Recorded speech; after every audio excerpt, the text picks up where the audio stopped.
राजा राम मोहन रॉय। राममोहन राय क्यों माने जाते हैं आधुनिक भारत के जनक? 18वीं सदी के उत्तरार्ध में भारत की सामाजिक और धार्मिक स्थिति बहुत खराब थी।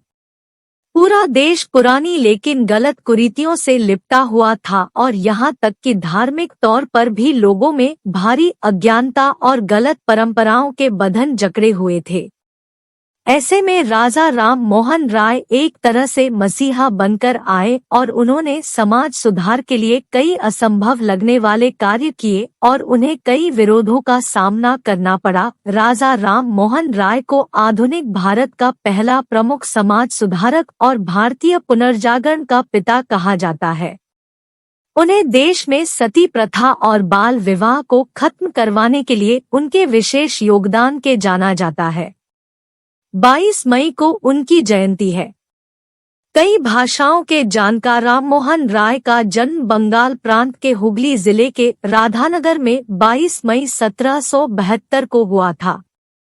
उनके दादा कृष्णकांत बंदोपाध्याय कुलीन रारही ब्राह्मण थे। उनके पिता का नाम रमाकांत और मां का नाम तारिणी देवी थी।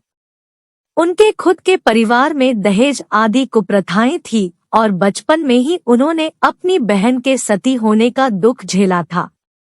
लेकिन इस सब के बीच उनकी शिक्षा बहुत अच्छी हुई थी। वे संस्कृत, पारसी और अंग्रेजी भाषा के विद्वान थे। इसके अलावा वे अरबी, लैटिन और ग्रीक भाषा के भी जानकार थे। वेद उपनिषदों के ज्ञाता राममोहन राय को वेदों और उपनिषद का भी ज्ञान था और उन्होंने उपनिषद के सिद्धांतों को शिक्षा में शामिल करने के लिए विशेष प्रयास किए और धार्मिक कुरीतियों का पूरे धार्मिक तर्कों के साथ विरोध किया, जिसका अच्छा खासा असर पूरे समाज पड़ा। उन्होंने ब्राह्मण समाज की स्थापना की, जो आधुनिक भारत में समाज और धार्मिक सुधार के लिए एक प्रमुख जरिया बना। सती प्रथा उन्मूलन के लिए विशेष प्रयास। सती प्रथा के उन्मूलन के लिए उनके प्रयास विशेष तौर पर सफल हुए थे। बचपन में अपनी आंखों के सामने उन्होंने अपनी 17 वर्षीय बहन को सती होते देखा था और उसका पीड़ा को समझा था। उस दौर में किसी स्त्री के विधवा हो जाने पर उसे अपने पति की चिता पर ही जिंदा जला दिया था। उनकी बहन के तमाम विरोध के प्रयास करने के बाद भी उसे जबरदस्ती जिंदा जलाया गया था।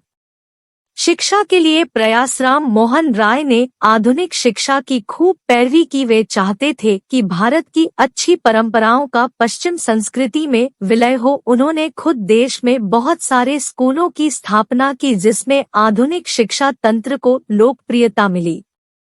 उनके लेखन का प्रभाव भारत के लोगों पर ही नहीं बल्कि ब्रिटेन और अमेरिका के लोगों पर अच्छा खासा पड़ा।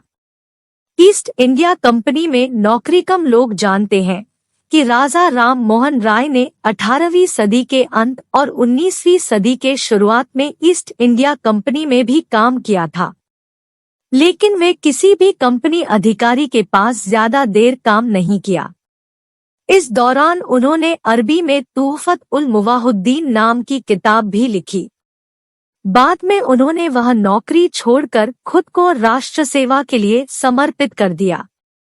स्वस्थ परिचर्चा के लिए आत्मीय सभा। राजा राम मोहन राय ने 1814 में आत्मीय सभा की स्थापना की, जिसमें उनसे समान विचारधारा के लोग कलकत्ता में बुद्धिजीवी स्तर की चर्चाएं किया कर सके।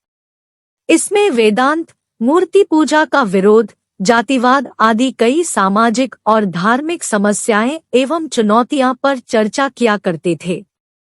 वहीं राजा राम मोहन राय यह आकलन करने वाले पहले व्यक्ति बने कि ईस्ट इंडिया कंपनी के जरिए भारत का कितना पैसा बाहर जा रहा है। 1820 में उनका लेखन बहुत जोरों पर था। इस दौरान उन्होंने कई बड़े विषयों पर प्रसिद्ध पत्रिकाओं और समाचार पत्रों में लेख लिखे और अपने तर्क से लोगों को प्रभावित किया। उन्होंने कई लेखों के अंग्रेजी से बांग्ला और बांग्ला से अंग्रेजी अनुवाद किए। 1828 में वे ब्राह्मण समाज के संस्थापक बने और लॉर्ड विलियम बेंटिक से सती उन्मूलन कानून बनवाया। उन्होंने मुगल सम्राट की ओर से उनका राजदूत बनकर यूके की यात्रा भी की थी। उन्होंने राजा की उपाधि उस दौर के मुगल शासक अकबर द्वितीय से मिली थी। उन्हें सती प्रथा उन्मूलन के अलावा बाल विवाह, बहुविवाह, जातिवाद आदि कुरीतियों को खत्म करने के लिए लगातार काम किए।